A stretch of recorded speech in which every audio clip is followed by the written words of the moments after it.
தங்கத்தை வாங்காதீங்கன்னு சொல்கிறார். இப்போ நாங்கள் சில கேள்விகள் கேட்கணும்.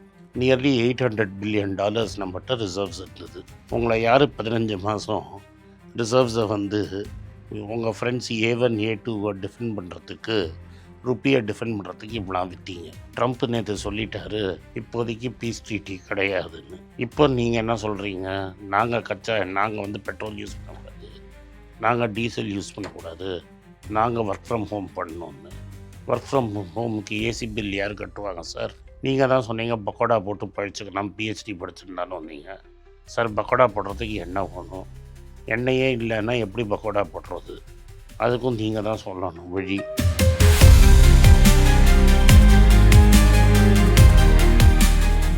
ஏஐ வந்துருச்சு, நீங்கள் பெருசாக ஒன்றும் ஏஐயில் இன்வெஸ்ட் பண்ணல. A1 A2 மட்டும் டேட்டா ஃபார்ம் போட்டு மற்ற அமெரிக்கன் கம்பெனிஸுக்கு கூஜாத்துக்கு வாங்கிறது தான் உங்கள் பாலிசியாக இருக்குது. அதுக்கு நீங்கள் டேக்ஸ் பிரேக் கொடுக்குறீங்க, அது ரைட்டு, அவங்க 2 பேரும் சம்பாதிச்சுப்பாங்க.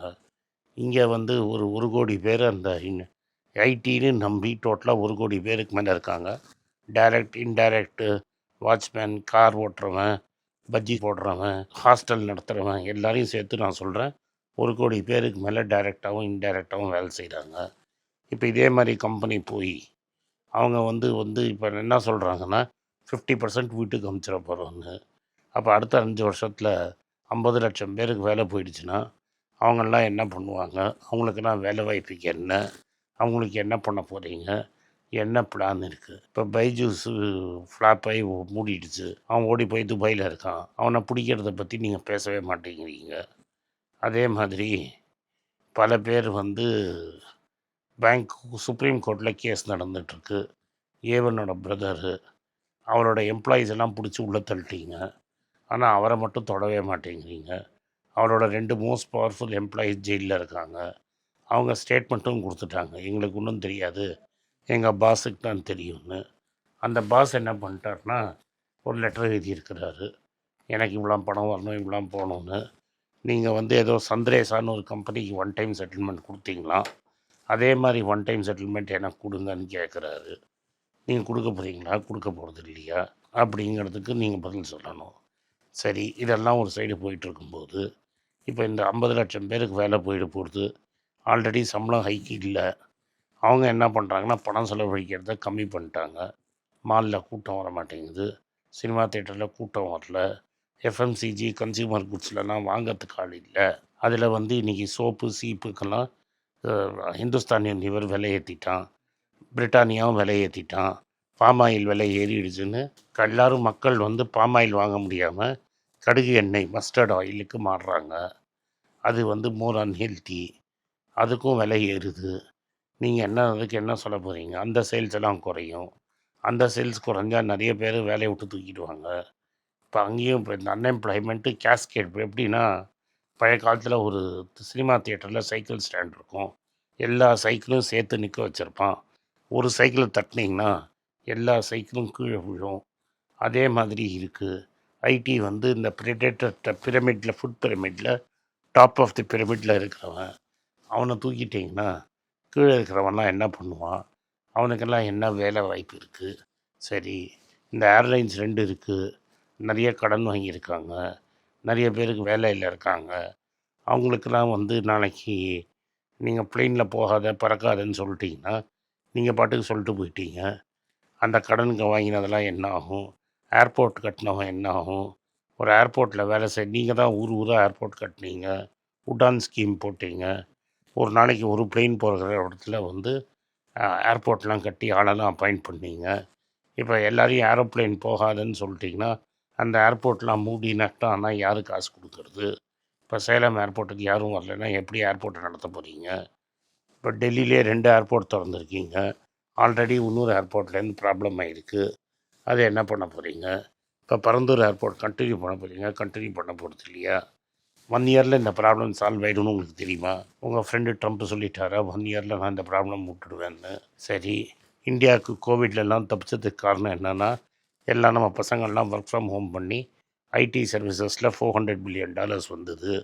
அந்த $400 பில்லியன் இப்போ ப்ராப்ளமில் இருக்குது, ஏறவும் மாட்டேங்கிறது, இறங்கவும் மாட்டேங்கிறது. நம்ம இம்போர்ட் பண்ணுறதோட சாமானோட விலையெல்லாம் பயங்கரமாக ஏறிடுச்சு. அதனால தான் உங்களுக்கு டாலர் பற்றாக்குறை வந்து விற்கிறீங்க. இப்போ டாலரை கொண்டு வரதுக்கு என்ன பண்ண போகிறீங்க?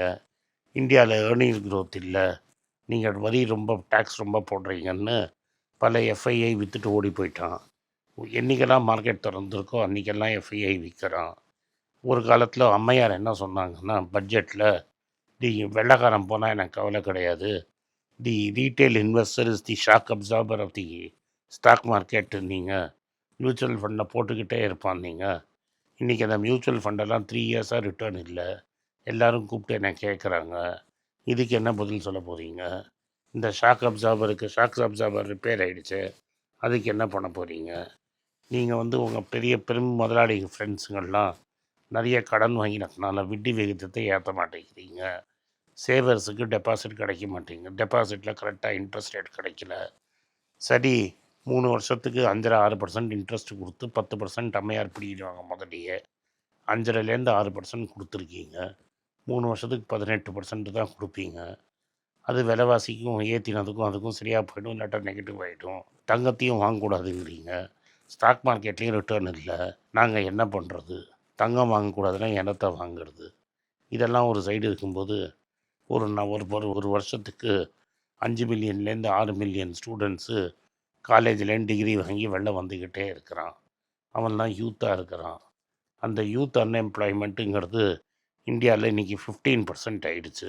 அப்படின்னா என்னென்ன, 100 யூத் இருக்கிறான்னு வைங்க, 85 பேர் மேல் படிப்புக்கு படிக்கிறாங்க, இல்லை வெளிநாட்டுக்கு போகிறாங்க, இல்லை சொந்த தொழில் பண்ணுறாங்க, இல்லை அவனுக்கு வேலையும் கிடைக்கிது.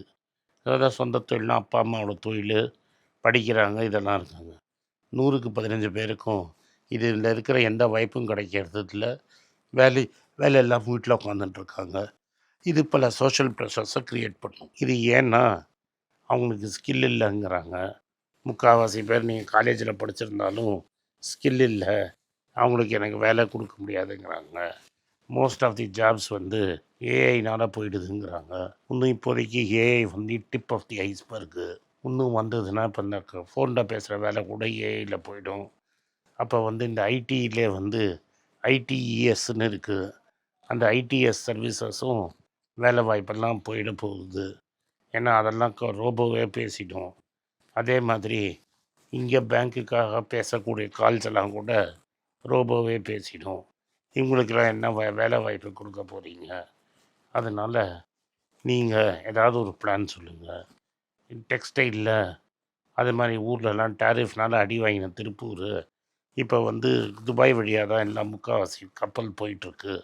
அந்த கப்பல்லாம் போக முடியாததுனால அங்கேயும் பிஸ்னஸ் இல்லாமல் கட்டப்படுறாங்க. நம்ம ஊரில் கல்ஃபில் 2 கோடி பேர் வேலையாக இருக்காங்க. கேரளம் மாதிரி ஊர்லலாம் அண்டு தென் தமிழ்நாட்டில் அதை நம்பி தான் எக்கானமியே ஓடிட்டுருக்கு.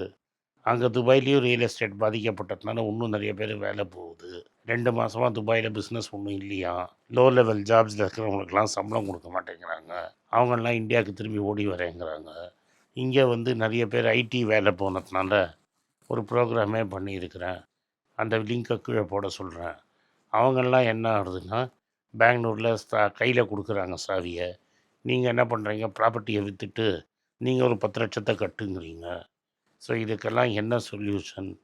இதெல்லாம் உங்கள் நண்பர்கள் A1 A2 பற்றி நினைக்காம மக்களை பற்றி நினச்சி ஒரு சொல்யூஷன் கொடுத்தீங்கன்னா நல்லாயிருக்கும். இந்த பிப்ரவரி மாதத்துலேயே 2 நாளாக நான் சொல்கிற ப்ராப்ளம் எல்லாம் வரும்னு ராகுல் காந்தி சொல்லியிருக்கிறார், நானும் சொல்லியிருக்கிறேன்.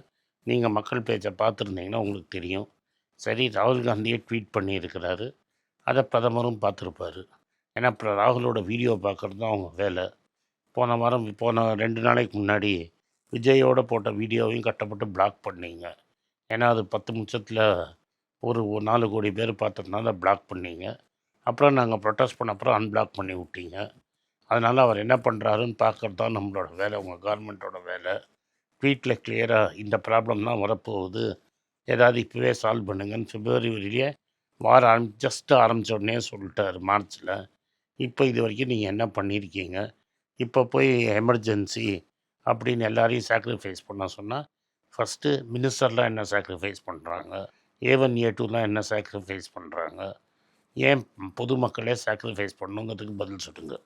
நன்றி, வணக்கம். எல்லாருக்கும் வணக்கம். குழந்தைங்களுக்காக ஃபைனான்ஷியல் லிட்ரஸி மணி ஃபார் நத்திங்னு 2வது பார்ட்டு. அண்ட் இதில் செக் எழுதுறது எப்படி, டெபாசிட் எழுதுறது எப்படி, பணம் எப்படி வந்தது, பார்ட்டர்லேருந்து டிமானிட்டைசேஷன் வரைக்கும் எல்லாத்தையும் கவர் பண்ணியிருக்கோம். உங்கள் குழந்தைங்க அப் டு ஏஜ் 10-12க்கு ரொம்ப யூஸ்ஃபுல்லாக இருக்கும். இந்த புக் இப்போதைக்கு ஒரு ஸ்பெஷல் ப்ரைஸில் 450 ரூபாய்க்கு கொடுக்குறோம். இதை யூஸ் பண்ணிக்கோங்க. நன்றி, வணக்கம். moneypage.com வெப்சைட்டை சப்ஸ்கிரைப் பண்ணுங்கள். ஒரு வாரத்துக்கு 4 ப்ரீமியம் ஆர்டிக்கலும் ஃப்ரீ ஆர்டிகல்ஸ் ஒரு 10லேருந்து 15 நாங்கள் போடுறோம். இது சப்ஸ்கிரிப்ஷன் ஒரு மாதத்துக்கு 99 ரூபா தான். நீங்கள் சொல்கிற கான்செப்ட்ஸை கிரேட்டாக எக்ஸ்பேண்ட் பண்ணி போடுறோம். நீங்கள் படித்தீங்கன்னா உங்களுக்கு யூஸ்ஃபுல்லாக இருக்கும். நன்றி, வணக்கம். குழந்தைங்களுக்காக ஒரு புஸ்தகம் லான்ச் பண்ணோம். அது ரொம்ப சக்ஸஸ்ஃபுல்லாக இருக்குது. யாருக்கெல்லாம் அந்த புஸ்தகம் போகணுமோ எங்கள் டீமுக்கு கான்டாக்ட் பண்ணுங்கள். கீழே இருக்கிற நம்பர்லேயும் வெப்சைட்லேயும் கான்டாக்ட் பண்ணிங்கன்னா உங்களுக்கு அந்த புஸ்தகத்தை நீங்கள் வாங்கிக்கலாம். மற்ற எங்கள் புஸ்தகமும் அவைலபிள். எங்கள் வெப்சைட் மூலமாகவும் வாங்கலாம். கீழே இருக்கிற வாட்ஸ்அப் நம்பர்லேயும் மெசேஜ் அனுப்பலாம். நன்றி, வணக்கம்.